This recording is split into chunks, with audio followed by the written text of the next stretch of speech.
Hello student, मैं Tara Bharti. Welcome to Tara Bharti classes. और आज ट्रांसलेशन की क्लास में हम सीखने वाले हैं इन्फिनेटिव वर्ब के नेक्स्ट स्टेप यानी कि टू बी के यूजेस के बारे में कि टू बी का इस्तेमाल हम किस प्रकार से करते हैं।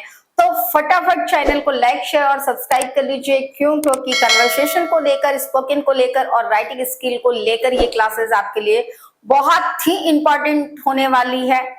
इसमें आप स्टेप बाय स्टेप अलग अलग तरह के ट्रांसलेशन के रूल सीख रहे हो, जिससे कि आप बहुत ही सरलता से अंग्रेजी बोल सकते हो, लिख सकते हो, समझ सकते हो, या फिर इंग्लिश में अपने आप को किसी भी इंटरव्यू, किसी भी तरह के कॉम्पिटिटिव एग्जाम, या फिर आप अगर किसी 9, 10, 11, 12 के स्टूडेंट हो तो उनमें आने वाली परीक्षाओं में भी बहुत ही सरलता से पास हो सकते हो, अच्छे नंबर्स गेन कर सकते हो। अगर आप इंग्लिश मीडियम के स्टूडेंट हो तो ये आपके लिखने में आपको मदद कर सकता है।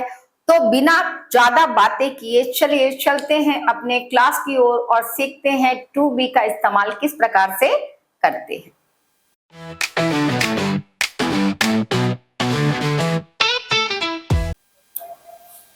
हम यहाँ पे बात कर रहे हैं use of infinitive with verb to be का। जैसा मैंने आपको पीछे की क्लास जो कि मैंने इन्फिनेटिव टू हैव का लिया था, उसमें मैंने आपको बताया था कि इन्फिनेटिव वर्ब कहा किसे जाता है, इन्फिनिट वर्ब किसे कहा जाता है। इन्फिनिट वर्ब अगर मेन वर्ब के साथ आप पहले टू का प्रयोग करें तो उसे इन्फिनिट वर्ब कहा जाता है। यहाँ पे थोड़ी सी चीजों को समझ लेना बहुत ज्यादा जरूरी है। पिछला जो सेंटेंस था वो ये था कि आप किसी भी कार्य को जबरदस्ती करवाने की बात यानी प्रेशराइज करने की बात की जा रही थी, जिसमें किसी तरह का दोषारोपण था कि आप उसे जबरदस्ती करना पड़ रहा है आपको। लेकिन यहाँ पर बात जो होगी वो संभावना से रिगार्डेड होगी, यानी टू बी एक संभावित क्षेत्र को प्रदर्शित करता है, संभावित कार्य को प्रदर्शित करता है। इसके एग्जाम्पल के तौर पर ये हम सेंटेंस लिख सकते हैं कि मैं जाने को हूं या मैं जाने वाला हूं। सामान्य सी बात है, जब हम ट्रांसलेशन में टेंस को एंट्री दिलवाते हैं और टेंस के अकॉर्डिंग जैसे फ्यूचर इंडेफिनिट या पास्ट इंडेफिनिट, प्रेजेंट इंडेफिनिट पढ़ते हैं, तो ऐसी कंडीशन में ऐसे सेंटेंस देखने को हमें काफी कम मिलते हैं। लेकिन बात जब कन्वर्सेशन की आती है तो हम ऐसे शब्द, ऐसे वाक्य जो है वो धड़ल्ले से बोल जाते हैं। लेकिन बात जब उसको इंग्लिश में कन्वर्ट करके बोलने की आती है तो हम कंफ्यूज होने लगते हैं कि हम कैसे इसका ट्रांसलेशन करें ताकि हमारा पूरा पूरा अर्थ निकल पाए। तो यहाँ पर थोड़ा सा अपना माइंड सेटअप करके चलना है। मैं आपको क्लियर बता के चल रही हूँ। ऐसे सेंटेंसों में अगर आपके सेंटेंस प्रेजेंट के हैं तो प्रेजेंट में आपको आपके हिसाब से, यानी जो एप्रोप्रिएटेड आपके हेल्पिंग वर्ब होते हैं ना, जैसे इज, एम, आर का प्रयोग करते हो, इज, एम और आर का प्रयोग करते हो। अगर आपके पास्ट के जो सेंटेंस है उनके साथ है तो पास्ट के साथ आपको करना है यहाँ पर वाज और वर का प्रयोग, वाज और वर का। वहीं पे अगर आपका फ्यूचर का सेंटेंस है तो फ्यूचर के सेंटेंस के साथ आपने इस्तेमाल करना है शैल बी या फिर विल बी।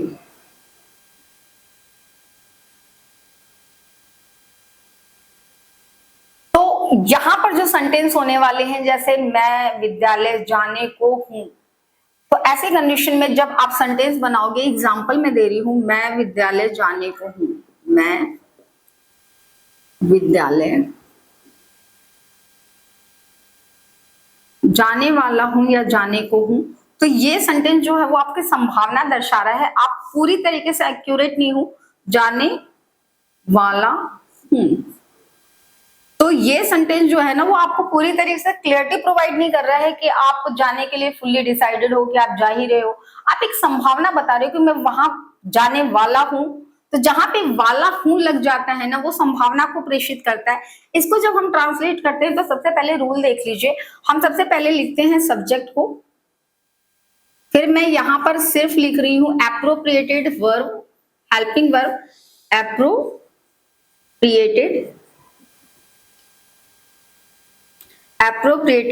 हेल्पिंग वर्ब, जो कि आपके टेंस के अकॉर्डिंग लगेंगी, कौन से टेंस में सेंटेंस है, हेल्पिंग वर्ब।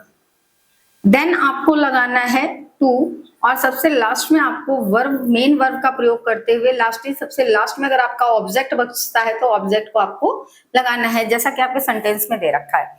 तो हम जब इस सेंटेंस को बनाएंगे, जैसे मैं यहाँ पे आपको एक और एग्जांपल दे रही हूँ, जैसे राधा खाना खाने वाली है, खाना खाने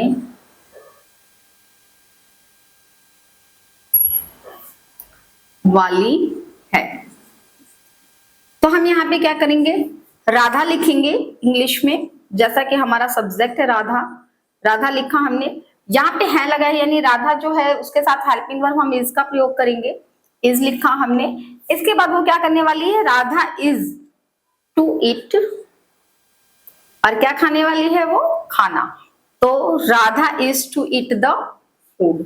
और इस तरीके से आपका ये सेंटेंस पूरा होगा। जैसा मैंने आपको बताया कि सब्जेक्ट लगाने लिखने के बाद हमें टेंस के अकॉर्डिंग ही एप्रोप्रिएट वर्ब का इस्तेमाल करना है। प्रेजेंट के लिए इज एम आर, पास्ट के लिए वाज वर, और फ्यूचर के लिए शैल बी विल बी का प्रयोग करते हैं। लास्टली हमें इन्फिनेटिव वर्ब का प्रयोग करना है, यानी वर्ब के आगे टू लगाना है। और अगर हमारे सेंटेंस में ऑब्जेक्ट दे रखा है तो हम ऑब्जेक्ट का प्रयोग वहां पर करते हैं। अकॉर्डिंग टू सेंटेंस हमें अगर प्रीपोजिशन की आवश्यकता पड़ती है तो हम प्रीपोजिशन भी लगाते हैं, या फिर आर्टिकल की जरूरत पड़ती है तो आर्टिकल लगाते हैं, जैसा कि हमारा सेंटेंस का कंपोजिशन होता है। यहाँ पर आपने ये सीखा कि हम किस तरीके से इन्फिनेटिव वर्ब का इस्तेमाल करते हैं टू बी की फॉर्म में।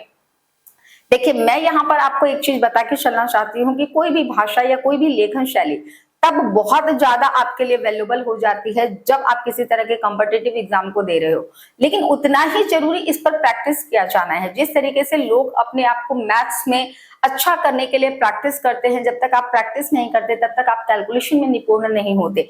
ठीक वैसा ही कुछ ग्रामर पोर्शन को लेकर है, ट्रांसलेशन को लेकर है, कि अगर आप ट्रांसलेशन के सेंटेंस को पूरी तरीके से अच्छी क्वालिटी में या अच्छे तरीके से अगर अनुवादित करना चाहते हो, ट्रांसलेट करना चाहते हो, तो इसके लिए भी प्रैक्टिस का होना अनिवार्य है। जैसे भी मैं आपको किसी भी क्लास में किसी भी नए यूजेस फॉर्म का इस्तेमाल बताती हूँ, तो आप उससे संबंधित कुछ वाक्यों को लिखने के बाद उसको ट्रांसलेट करके देखिए, उसकी एक्यूरेंसी को जानिए कि आप कितना सही कर पा रहे हो, कितना गलत कर पा रहे हो। फिर धीरे धीरे आप अपनी स्पीड को बढ़ाइए, जिससे कि आपको पूरा का पूरा एक सेटिस्फेक्शन मिलेगा कि हाँ, आप इस तरह के सेंटेंस में पारंगत हो चुके हो या जान चुके हो। तो आशा है आपको इस तरह के क्लासेस से बहुत ढेर सारे बेनिफिट्स मिल रहे होंगे। अगर आपने अभी तक अपने दोस्तों के साथ ये शेयर नहीं किया है कि यहाँ पर इंग्लिश के ट्रांसलेशन और इंग्लिश के कन्वर्सेशन को सीखना कितना सरल है, तो फटाफट और बहुत ही जल्दी अपने दोस्तों तक ये बातें पहुंचाइए, ताकि वो भी आपकी तरह ही इन चीजों का फायदा उठा सकें, अच्छी तरीके से कन्वर्सेशन को सीख सके, ट्रांसलेशन को सीख सके। इसी के साथ आपकी टीचर, आपकी मेंटोर तारा भारती। धन्यवाद।